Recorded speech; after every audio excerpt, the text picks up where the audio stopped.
Et là, il lui fait ce que j'appelle plus communément la prise du videur. C'est-à-dire qu'il l'attrape là. On ne vous montre pas ce genre de technique au MMA, c'est pour ça que je l'appelle la prise du videur. C'est pas possible. Mais les mecs, j'ai fait une année où j'ai gagné tout. D'accord. Oui, bah, Il gagne une fois, il repasse devant. Et là, quand on est au sol, c'est rapide. Voilà. C'est comme moi quand je tourne avec Taylor. La même chose. Ça va très très vite. Hop, je passe dans le dos. Hop, je peux. On étrangle et c'est terminé. il peut encore le faire, mais oui, Cyril Gane peut encore devenir le premier combattant français de l'histoire à devenir champion à l'UFC. Pour ça, victoire obligatoire contre l'homme en forme du moment chez les lourds, Alexander Volkov. Ce sera l'un des combats de l'UFC 310. On va aussi parler aujourd'hui du terrible combat entre Rakhmonov et Gary. L'un des deux perdra son invincibilité ce week-end. Et puis la ceinture des moins de 57 kilos entre Pantoja et Asakura. C'est parti pour la carte, épisode 14. Et vous le savez, la carte, c'est votre émission RMC Sport en partenariat avec BetClick. BetClick, l'appli officielle pour parier sur tous les combats à l'UFC. Évidemment, si vous aimez ces vidéos, si vous aimez les contenus RMC Sport Combat, n'hésitez pas à liker et à vous abonner à la chaîne. Et si vous abonnez à la chaîne, bien sûr, vous retrouverez, comme souvent, que ce soit à la télé ou sur Internet, Taylor Lapillus et Antoine Simon. Ça va les amis ? Ça va Charles, super. La forme, dernier événement de l'année pour nous sur la carte, hein, l'UFC 310. Ouais, je suis un peu triste, moi. C'est passé tellement vite. Bah, si tu veux, je t'appellerai le soir de Noël et comme ça, tu seras un petit peu avec moi à côté de la cheminée, ça tient ? Ok. Antoine, il va te manquer pendant les fêtes ?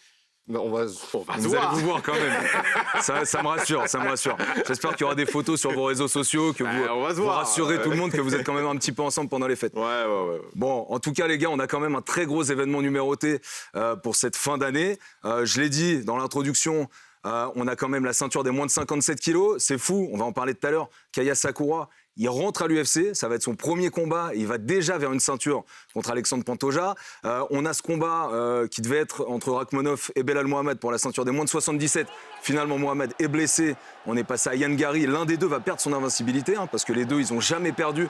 Donc c'est un énorme enjeu. Et puis, nous, ce qui nous fait kiffer, c'est qu'enfin, Taylor, on retrouve Cyril Gane.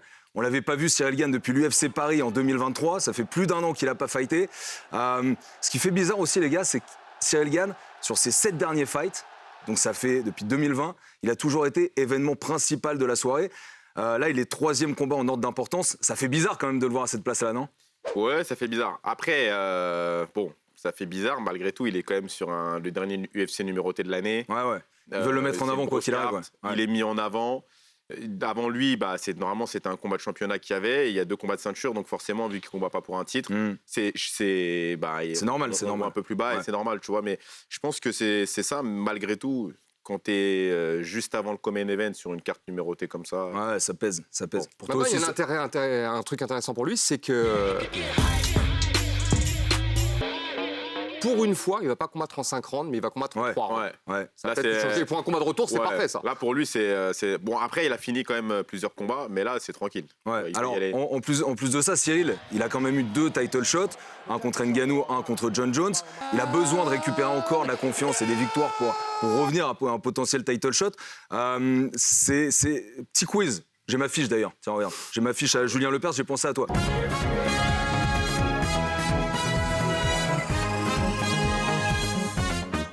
Ça, c'est une question pour Antoine Simon. Vas-y. Antoine, t'es prêt ? Je suis sûr que Taylor peut répondre aussi. Chez les lourds, un seul combattant... il le fait comme Julien Lepers. A eu un seul combattant... Attends, il écoute pas, tu déconcentres, tu sais qu'il a une capacité de concentration assez faible.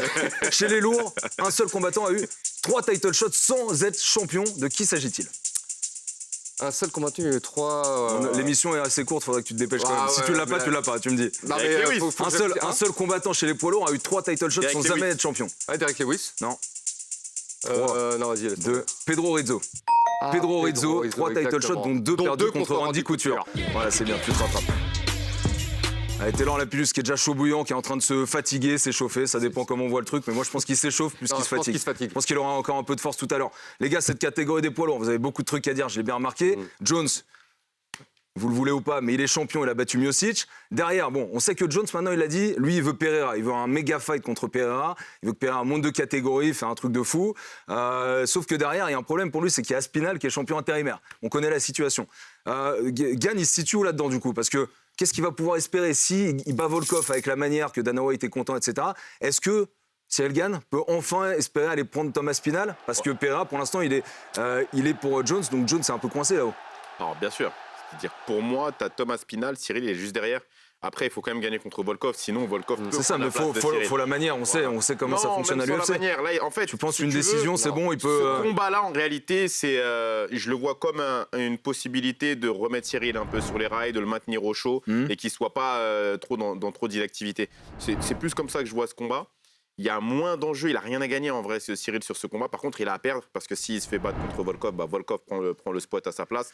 Mais très clairement, si ça bloque en haut entre le vrai champion et le reste de la division, le combat qu'il faudra faire, ce sera Thomas Pinal contre Cyril. Ouais, vu les classements, de toute façon, il est dans toutes les équations, Cyril. Là. Et puis on va pas se leurrer, c'est le combat que les fans ont envie de voir. C'est le combat légitime pour le titre de vrai champion poids lourd de vrai champion. C'est le France-Angleterre qui est en exactement plus, ça. en plus. Allez, on va voir ce que ça donne maintenant dans l'octogone, ici chez RMC Sport.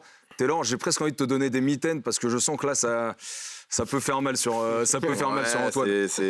Antoine, tu veux me laisser tes lunettes ou comment on fait d'habitude? On fait les lunettes. Allez, je les récupère. Les amis, on est sur ce combat entre Gane et Volkov. C'est une revanche. Les deux hommes se connaissent. Qu'est-ce que Cyril Gane va devoir faire pour essayer de battre son adversaire du jour plus grand, Alexander Volkov? Sachant qu'il a déjà battu une fois. Ouais. C'est très simple, Cyril va faire du Cyril, à savoir se déplacer énormément, rentrer et sortir de la distance. Taylor, évidemment, Cyril Gane. Combiner entre les jambes et les poings, parce qu'il a un très bon jeu, très varié. Et puis surtout, les frappes chirurgicales, parce que c'est ça la force de Cyril. Alors d'abord, ça peut venir d'où les frappes? Il y a son jab qui est bon à Cyril. Alors, le jab, c'est l'une des armes maîtresses de Cyril. Dans le premier combat, il l'a rentré quasiment à chaque fois. Et le problème de Volkov, c'est qu'il a un problème de vitesse. Il est âgé. Oula, voilà, c'est exactement ça. Volkov est là, il est plus grand, mais il ne voit pas arriver le jab, donc il le prend quand même. Oula. Il a tendance à le prendre. Alors, il peut varier, bien sûr, Cyril, avec le jab au corps. Derrière, les front kicks au corps. Et là où c'est intéressant aussi, ce que montre Taylor, c'est que si Cyril avance sur Volkov, il limite le jeu de Volkov avec les jambes. Parce que Volkov a besoin d'espace pour pouvoir tourner, pour pouvoir envoyer ses kicks, qui partent quand même assez vite. Et malgré tout, s'il le maintient acculé contre le grillage, Volkov pourra difficilement se servir de ses kicks. Et il peut en plus venir travailler sur tout ce qui est des changements de garde de Cyril qui fait très bien. Par exemple, il va venir là, piquer en genou. Donc ça, ici, en fait, ces changements de garde, ça fait presque office de feinte. En fait, il pense que ça va arriver d'un côté, ça arrive de l'autre côté. Ici, il fait ça, il marche là, genou, coude ici. Il a un vrai jeu assez développé comme ça. Ça, c'est sa base Muay Thai. Voilà, c'est sa base Muay Thai qu'il a réajusté avec ses déplacements. Donc le potentiellement kick de Cyril aussi, qui est une grosse arme. Vas-y, montre-nous. Notamment qu'il le met beaucoup ici, comme ça. Et il le met avec la pointe des orteils. C'est pas mal. Non, ça va. C'est bon. C'est pour toi. On se souvient qu'il avait percé le ventre comme ça de Tai Tuivasa à Paris. Il a un très bon type kick qu'il met ici et qu'il arrive à varier où il met vraiment Fais gaffe, tu as un combat bientôt, tu pourrais te blesser. Voilà, comme ça. Donc, il a un jeu très varié, Cyril. Ok, très, très intéressant tout ça de la part de Cyril Gane. Juste toi, tu le connais bien, Cyril, tu t'es entraîné très longtemps avec lui. Tu étais sur plein de déplacements avec lui. Tu as des petits trucs, pas des secrets évidemment, mais vraiment des trucs qu'on ne connaît pas forcément et que toi, tu avais vu à l'époque chez Cyril, ou peut-être que depuis, il a travaillé, qu'il est encore meilleur sur ces trucs-là? En fait, je pense que sa lutte et son sol sont très sous-estimés. Le Cyril de maintenant, je le vois bien meilleur que le premier Cyril qui a affronté Volkov. Et c'est pour ça que je pense qu'on peut aussi avoir de la lutte de Cyril vraiment parce qu'il a vraiment une lutte qui est sous-estimée. On voit beaucoup dans ses déplacements, mais il a une vraie agilité, il a de vrais bons mouvements. Et je pense qu'on peut être vraiment très surpris et qu'au moment où il va sortir sa lutte, on va se dire « Ah ouais, quand même, on n'avait pas vu ça ». D'ailleurs, Volkov, tu vas nous en parler là, Taylor. La clé pour toi, ça va être quoi du coup? Potentiellement le maintenir à distance et ça peut se passer au niveau des jambes pour Volkov? Tenter en tout cas de le maintenir à distance parce que c'est pas facile. C'est pas facile. Mais donc, du coup, Cyril veut rentrer, en fait, au moment où il va rentrer, il peut le stopper le avec front kick au corps. Ça, c'est son arme maîtresse, parce qu'il vient du karaté, Volkov. Le low kick aussi qui qu'il peut fait beaucoup de utiliser. dégâts, même si Cyril a tendance à réviser le low kick. Après, Volkov, c'est pas un combattant qui évolue beaucoup, qui reste dans la boîte. Donc, il a un jeu qui ressemble un petit peu finalement à celui de Cyril en moins évolué. Donc, il va essayer, je pense, en tout cas, de rentrer, de sortir et surtout d'attendre Cyril avec des grosses frappes au moment où il va rentrer, c'est-à-dire notamment sur les contres, là essayer de toucher avec son crochet éventuellement du bras arrière. Son front kick est une arme également. Et puis quand on a un combattant qui se déplace, on sait, c'est bien de frapper sur la zone basse. Donc essayer de venir frapper dans les jambes. Mais attends, du coup tu me dis pas agir en compte, ça veut dire qu'il faut un peu qu'il varie entre le tenir à distance mais le laisser venir pour pouvoir le surprendre aussi. En fait, exactement. Et c'est un jeu qui est très compliqué. On va pas se mentir. Surtout avec Cyril Gane qui est un un des mecs chez les lourds qui a les meilleurs déplacements de la KT. Affronter Cyril Gane, de toute manière, c'est compliqué. C'est-à-dire que on le sait, il se déplace comme un welter. Donc du coup, c'est un problème. Il va falloir qu'il ne subisse pas la pression de Cyril avec les déplacements, mais en même temps qu'il puisse assez anticiper les déplacements de Cyril pour pouvoir le contrer.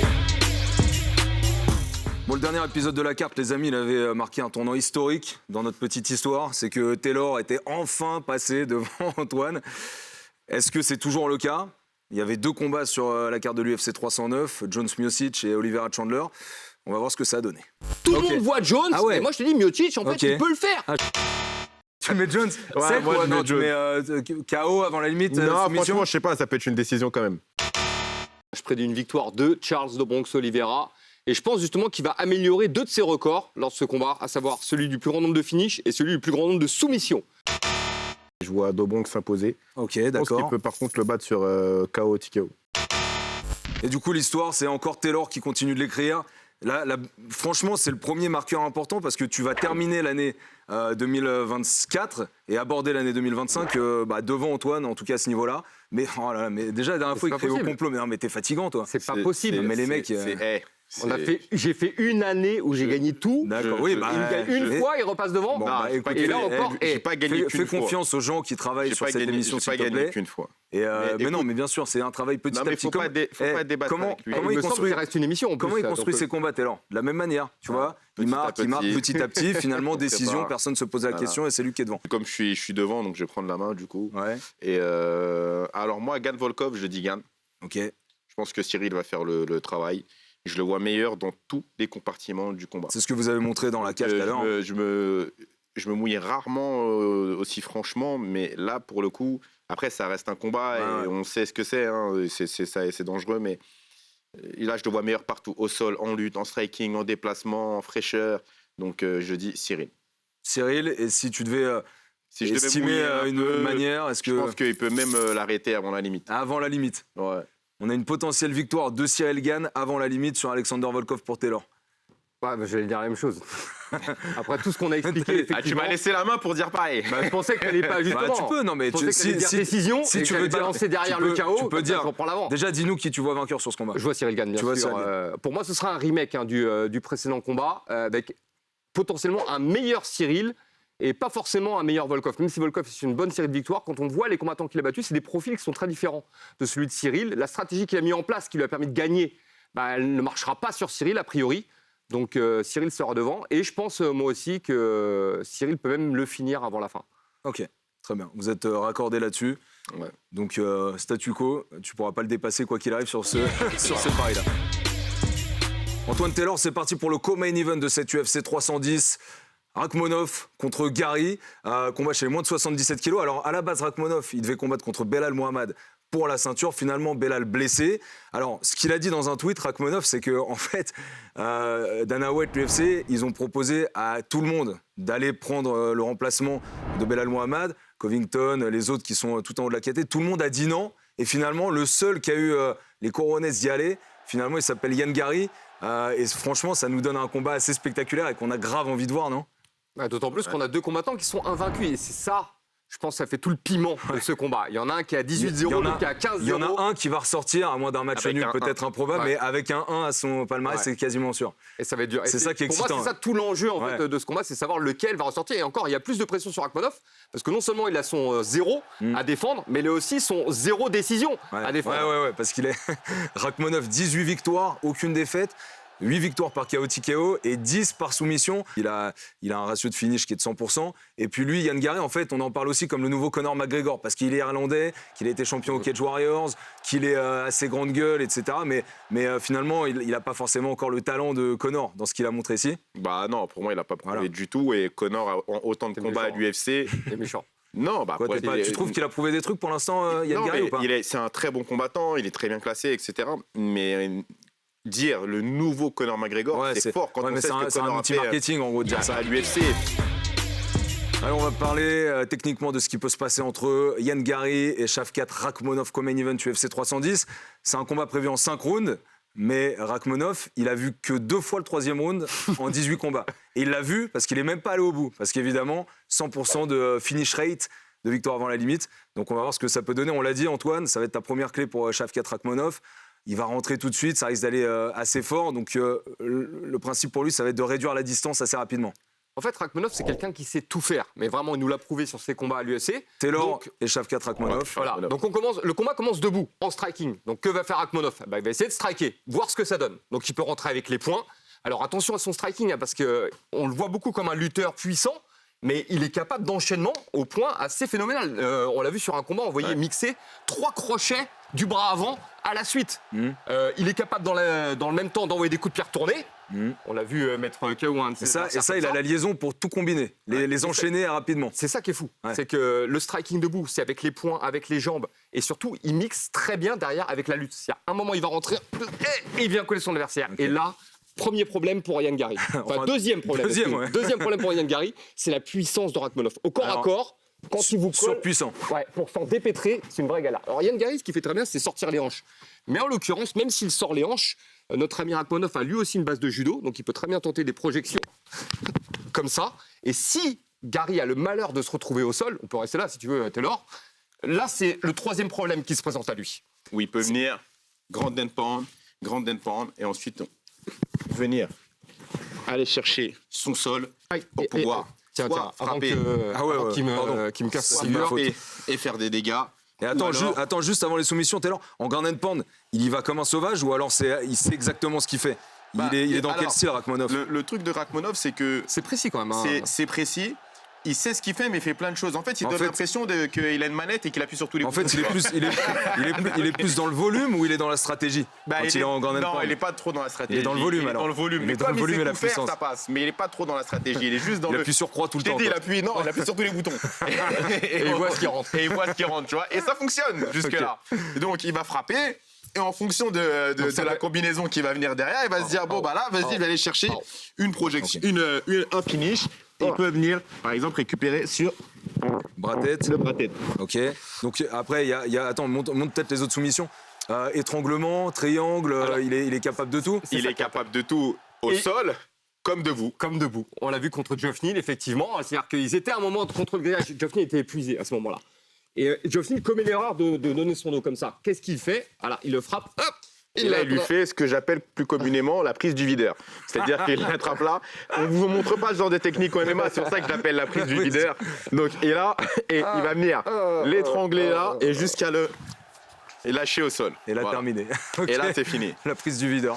Chez Ian Gary, lui, c'est tout l'inverse. C'est-à-dire qu'en gros, il va devoir maintenir la distance. Taylor, tu vas nous le montrer. Et puis surtout, rester ultra fidèle à sa stratégie. Exactement, c'est-à-dire que lui, il ne peut pas se permettre de devenir sans stratégie. Même si, attention, hein, il maîtrise tous les domaines, du MMA. Mais malgré tout, c'est un combattant qui est très réfléchi, au contraire. Alors, il a de très bons kicks, notamment il utilise cello kick, front kick et high kick, qu'il utilise assez bien. Et il a aussi de très bons contres en retrait, c'est-à-dire qu'au moment où on va envoyer un coup, donc Antoine va m'envoyer un coup, et il va revenir. Okay. Et frapper derrière. Donc ça, mouvement, tu l'as souligné, mouvement du buste aussi très très bon pour il a Ian de Gary. Très bon mouvement de buste. Que ce soit sur le bras arrière ou alors au moment où on essaie d'envoyer un jab, on voit le jab et pour passer au-dessus. Donc il fait, c'est bien, un peu comme Conor McGregor le faisait finalement. C'est-à-dire qu'avec la frappe qui passe devant, elle passe et il arrive à passer juste la José Aldo et venir frapper. Ouais, c'est un peu ça. Ouais. Et où il arrive à avoir ce genre de contre. Après, il a de la lutte également. Donc il peut venir il peut venir coller. Maintenant, je pense que la meilleure stratégie pour Ian Gary reste de faire un jeu à distance, comme il sait le faire et qu'il nous l'a déjà montré, faire un jeu à distance, scorer des frappes, entrer, sortir, frustrer Rakhmonov et le tirer jusqu'à la décision en scorant des frappes. Bon les gars, Rakhmonov contre Ian Gary, on voit qui, Antoine? Alors moi j'ai envie que la magie se perpétue et Rakhmonov c'est la magie pour moi. Quelqu'un qui est capable de finir tous ses adversaires. Je me souviens, contre Geoff Neal, on était ensemble avec Taylor et on se dit, tiens, il reste plus qu'une minute dans le combat. Il va le faire. Est-ce qu'il va capter que son finish rate va tomber? Eh ben oui, il l'a capté et tout de suite, il est parti chercher l'étranglement. Il est resté sur du 100%. Je pense que avec tout ce qu'on a montré, Rakhmonov, il a les armes pour battre Ian Gary dans tous les domaines. C'est-à-dire, même en striking, où Ian Gary est censé être fort, Rakhmonov peut le surprendre avec un coup de pied retourné, avec un kick en pleine tête.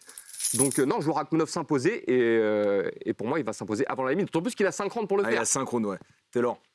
Écoute, moi, il y a beaucoup de choses vraies dans ce que vient de dire Antoine. malgré tout, je pense que le fight IQ et l'intelligence de combat de Gary ne va pas forcément le faire gagner le combat, mais en tout cas va le préserver d'un finish. Et donc je vois Rakhmonov à la décision. Je pense que là, le finish rate, il va Décision intéressante. Ouais.